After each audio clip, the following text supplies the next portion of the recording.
Hello, this is Ernesto Amaral from the Sociology Department at Texas A&M University. Today I'm going to be talking about the development project that's based on Chapter 3 of the textbook by McMichael and Weber.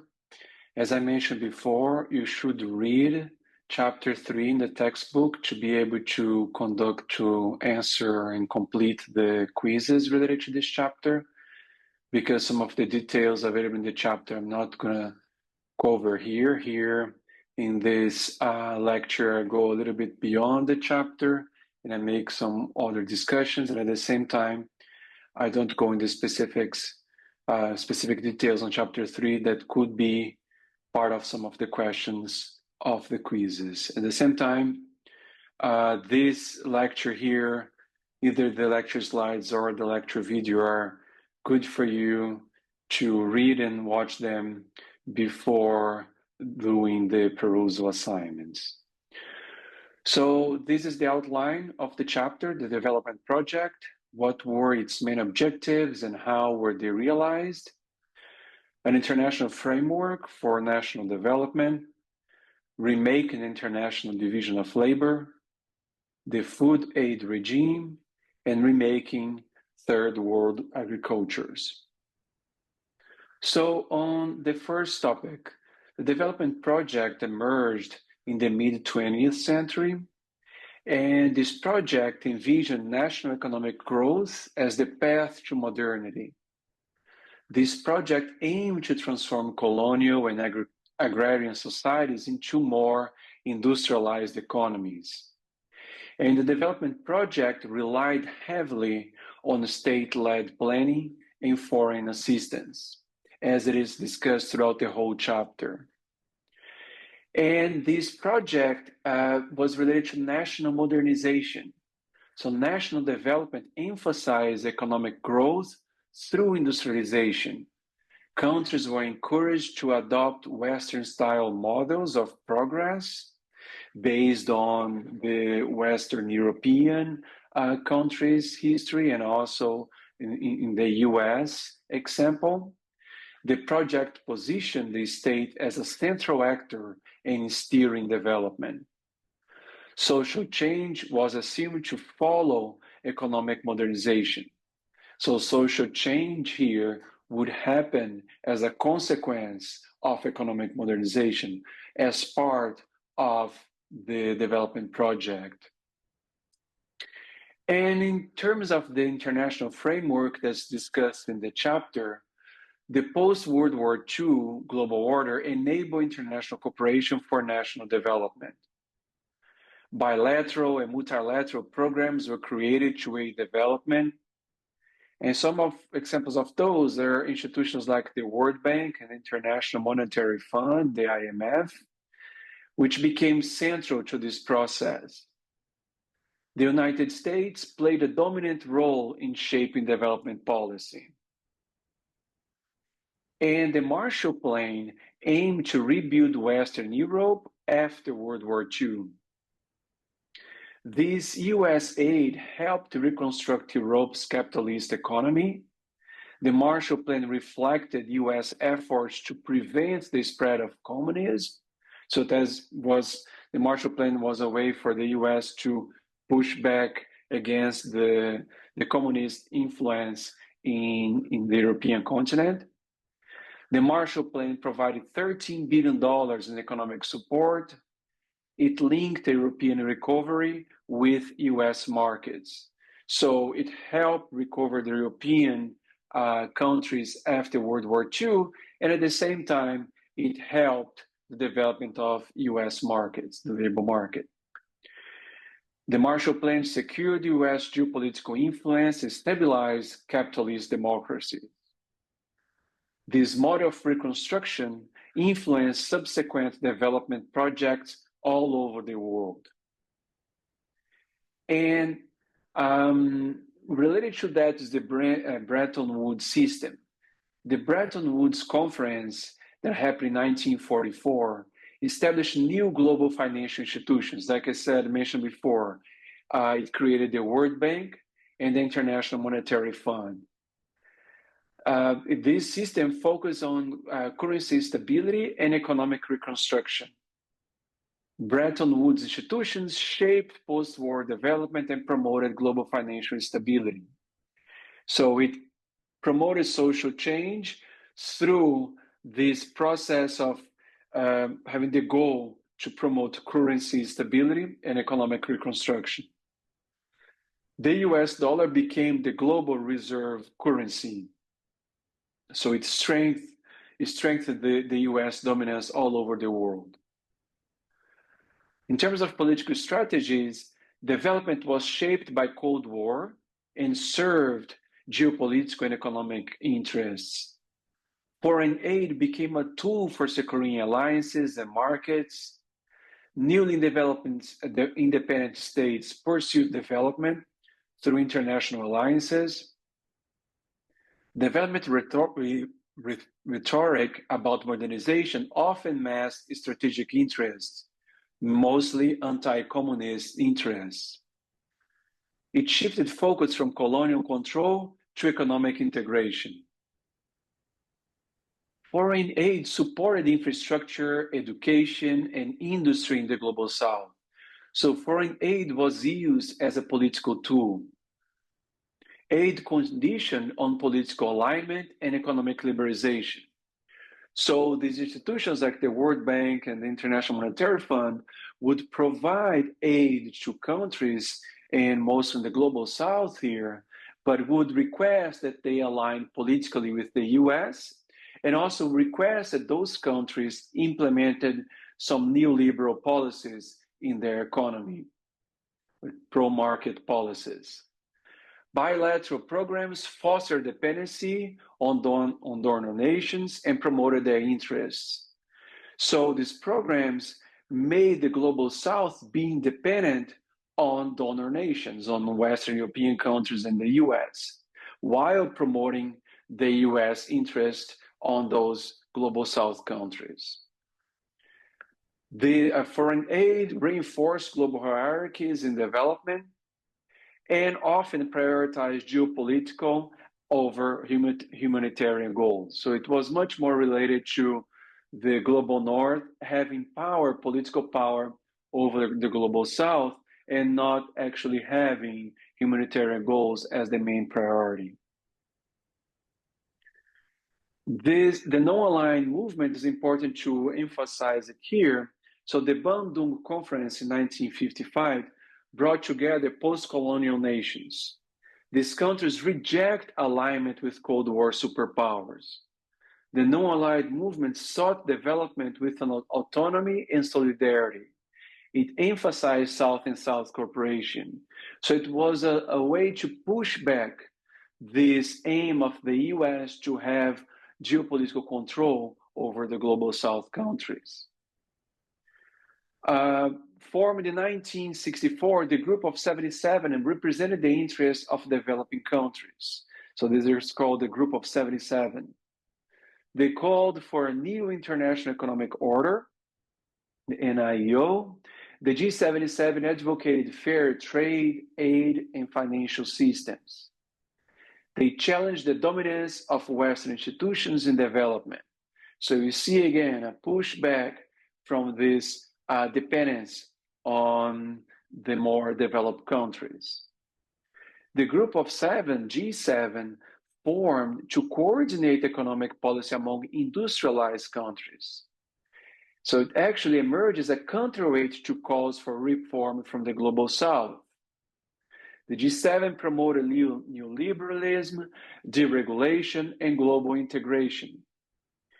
And the G7 influenced the International Monetary Fund and World Bank policies. The G7 played a major role in shaping the globalization project. And in the next topic of this chapter, talking about the international division of labor. Development reshaped global labor and production systems. Countries specialized in specific sectors for global markets. Industrialization policies often favored urban over rural areas. Export-oriented strategies deepened North and South inequalities. So this international division of labor actually created even further inequalities between the global north, Western Europe, and the US in one side, and the global south in the other side. The post-war development model restructured global labor divisions. Industrial production in developing countries was often limited to light manufacturing. So you have a really clear industrial and basic production and being pushed for developing countries in terms of they should not have a manufacturing industry well developed. Core economies maintain control over high value manufacturing and services. Peripheral nations were often relegated to resource extraction and basic production. So it was another way to emphasize the inequality or to deepen the inequality between the global north and global south. The newly industrializing countries like South Korea, Taiwan, Singapore, and Hong Kong emerged with strong economic growth. Their development was driven by export-oriented industrialization supported by state planning and investment.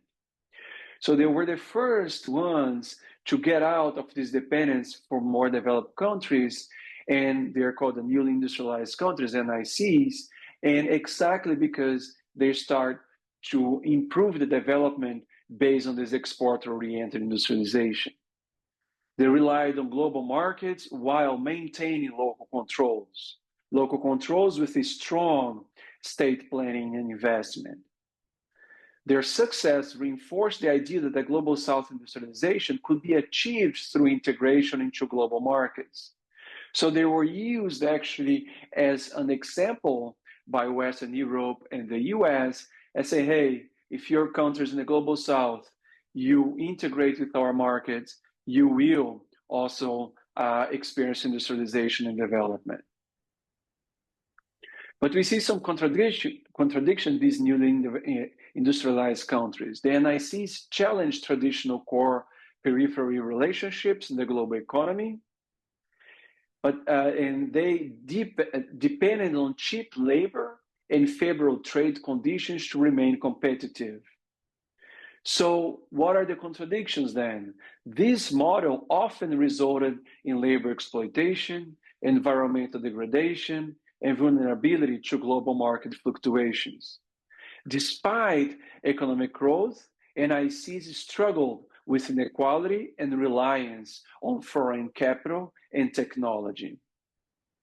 And here are some examples of this figure here from the textbook with textiles, clothing, and footwear exports from newly industrialized countries. And we see, for example, in Hong Kong, Korea, Taiwan, and Singapore, the percentage of non-oil exports declining over time. Exactly because now they start to have more industrialized goods, industrialized products, manufacturing goods being produced. So the percentage of textiles, clothing, footwear exports decreased over time between 1965 and 1994. On the other hand, other countries that are less developed than these ones, they actually increase the percentage of non-oil exports, like Indonesia, Thailand, and Malaysia between 1965 and 1994.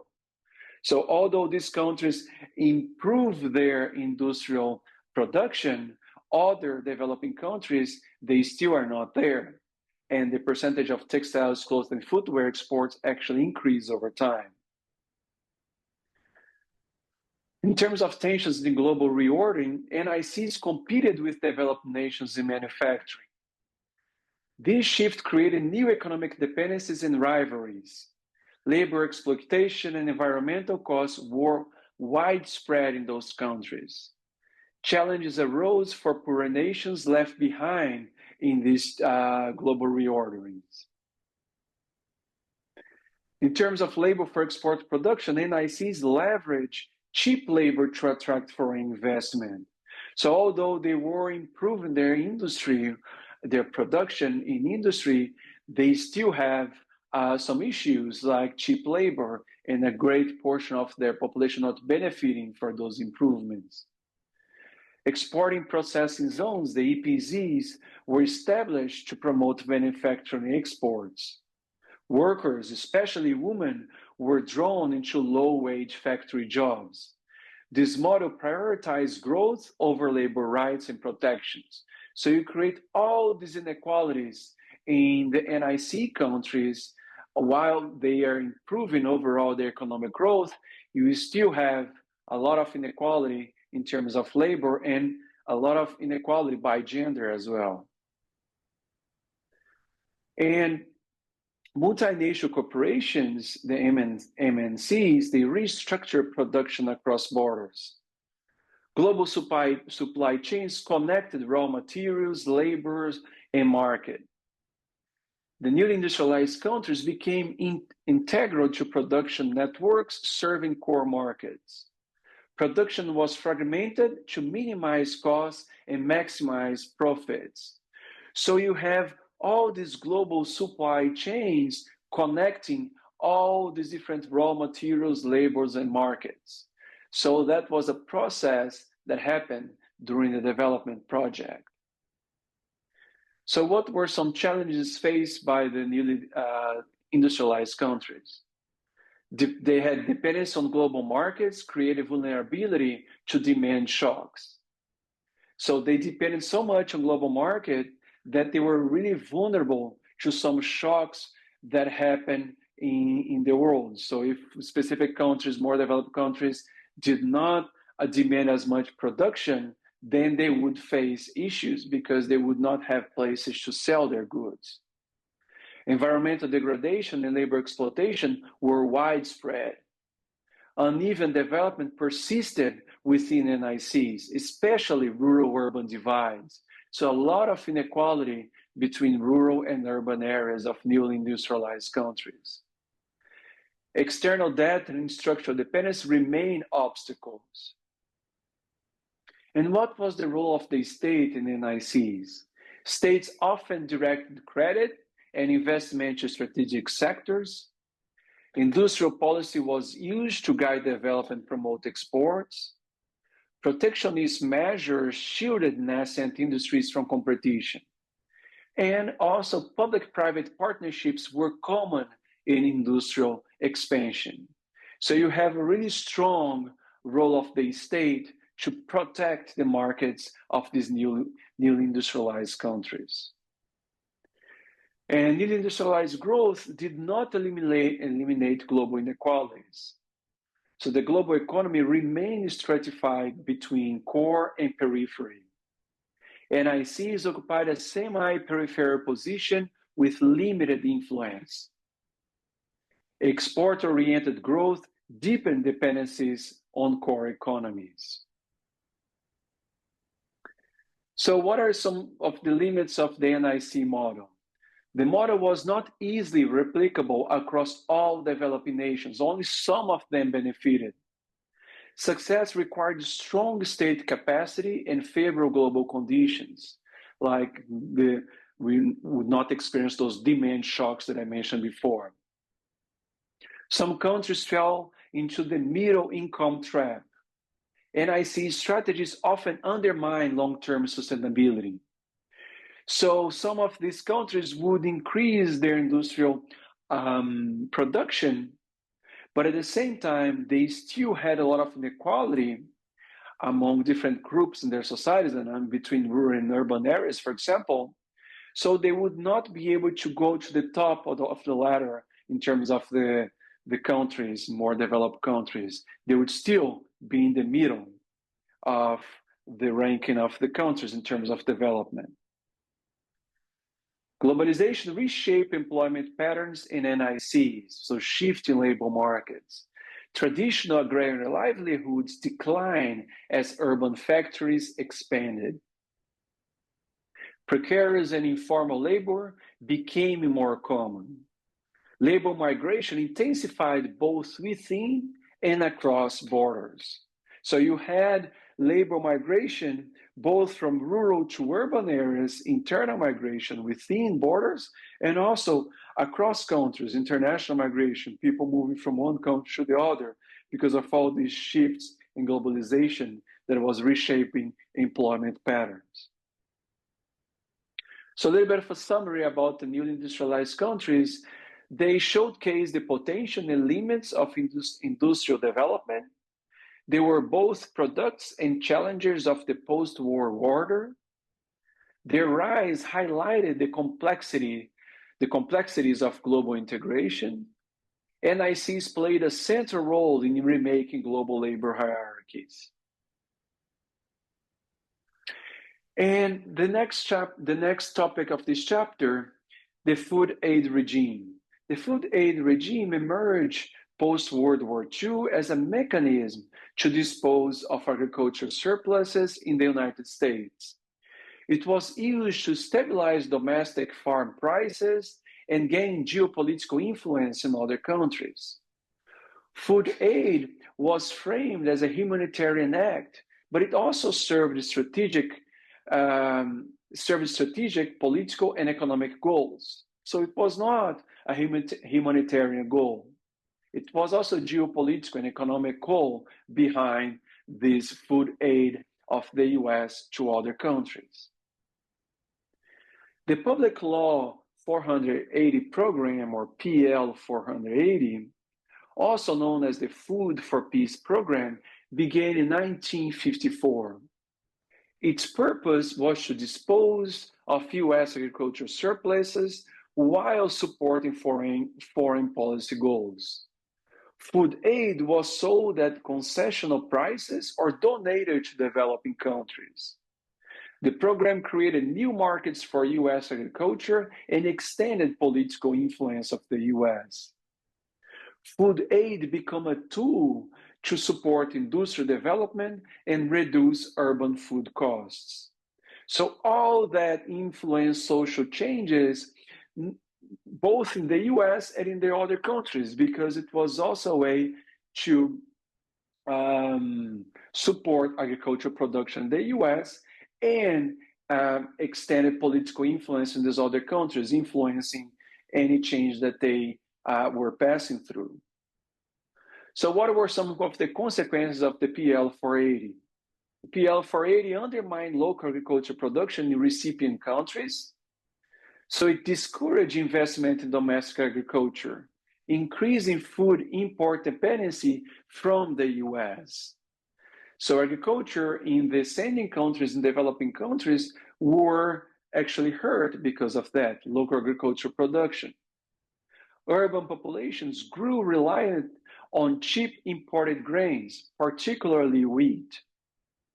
Rural producers were marginalized and often excluded from development priorities. Rural producers in the developing countries that were receiving all this agricultural production from the US. This shift contributed to the transformation of food systems in the Global South. So it had major social changes in the Global South countries. So what were some of the effects of food dependency? Food aid led to structural dependency on imported food in many third world countries. Countries adjusted consumption patterns to favor imported foods over traditional staples. Dependency made countries vulnerable to price shocks and policy shifts in donor countries. So, for example, if the US had some increases in prices or declines in prices, or they had some changes in policy, that affected greatly countries in the third world or in the Global South. Food aid reinforced the urban bias of the development project. So it developed a lot the urban areas while rural areas were left behind. This dynamic weakened rural economies and food sovereignty of the developing countries. So geopolitical use of food aid is really clear being used here. Food aid was strategically used to support allies and stabilize regimes. During the Cold War, food aid helped prevent communist influence in key regions. Aid recipients were expected to adopt economic and political policies favorable to donors. This politicization of food aid, undermined local autonomy and democratic processes. So local agricultural production in developing countries were really hurt during this process. Food became a diplomatic and economic instrument of control from the US and Western Europe over the global South. So what are some of the food aid regime critics? Critics argue that the food aid regime undermined food sovereignty in the global South. Aid programs prioritize donor interests over recipient needs. Long-term development was sacrificed for short-term geopolitical and economic gains. And here in this figure also from the textbook shows food shortage regions and food aid recipients. So you see these darker areas here, these are countries that had a considerable amount of the population, percentage of the population, having below daily requirements of calories. So these are calorie shortages per head between 1972 and 74. So you have some countries with over 20% below daily requirements of calorie per head. And you see, for example, Brazil and some other countries here, they were major recipients of US food aid between 1954 and 1974, highlighting their dependence on production from agricultural production from the US and hurting their local agricultural production, which would affect mostly their rural areas. So a summary about the food aid regime. The food aid regime served US surpluses, disposal, and geopolitical interests. The PL-480 reshaped diets and agricultural systems in developing countries. Food aid encouraged urbanization and weakened rural food production. It increased long-term dependency and vulnerability in recipient nations. And the regime exemplifies how development was tied to global power structures.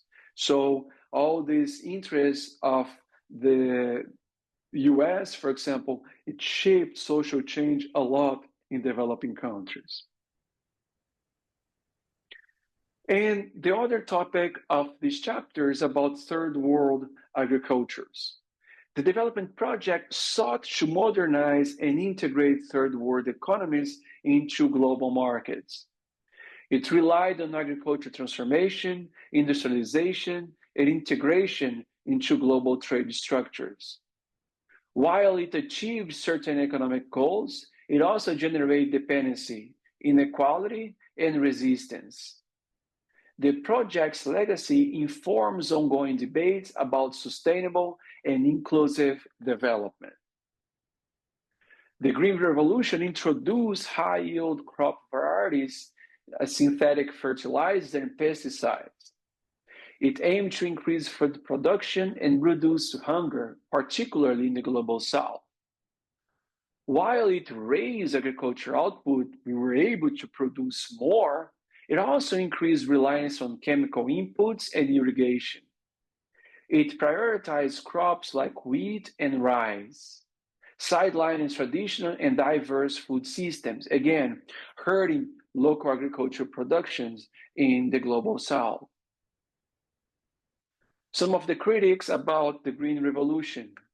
Environmental degradation occurred due to heavy use of chemical inputs and water resources.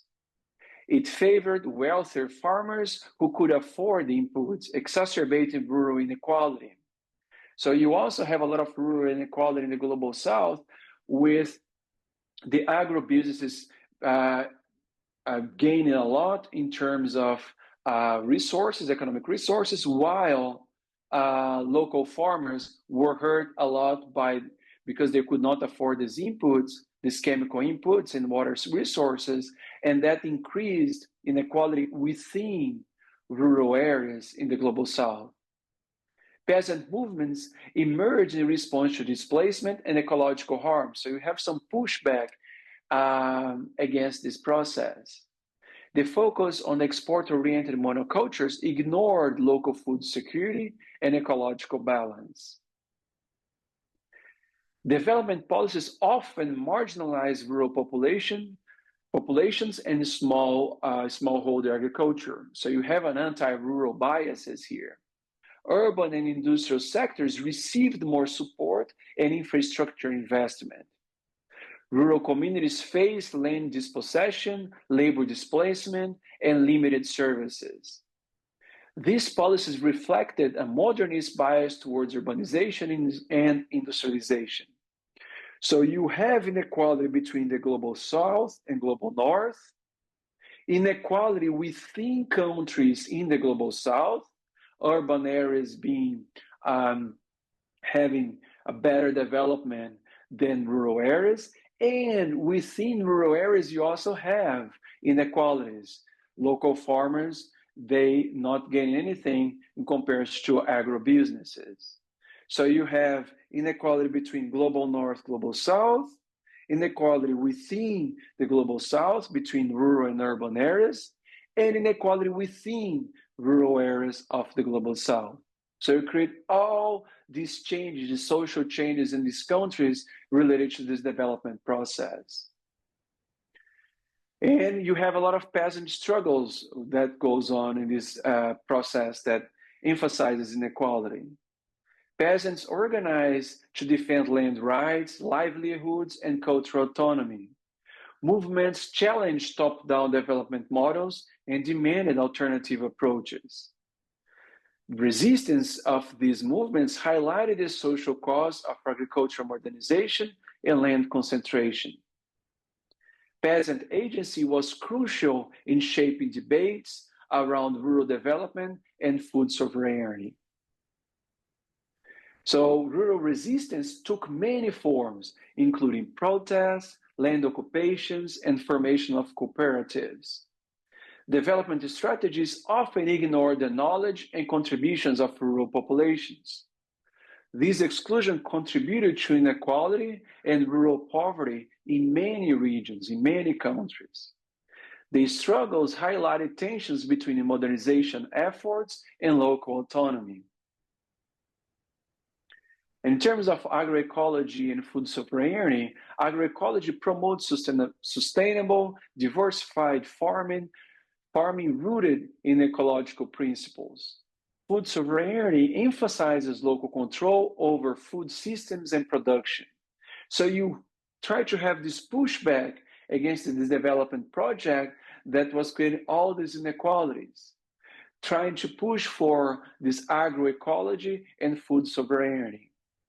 These frameworks arose in response to the failures of the Green Revolution and food aid regime. They offer a people-centered alternative to industrial agriculture and globalized food systems.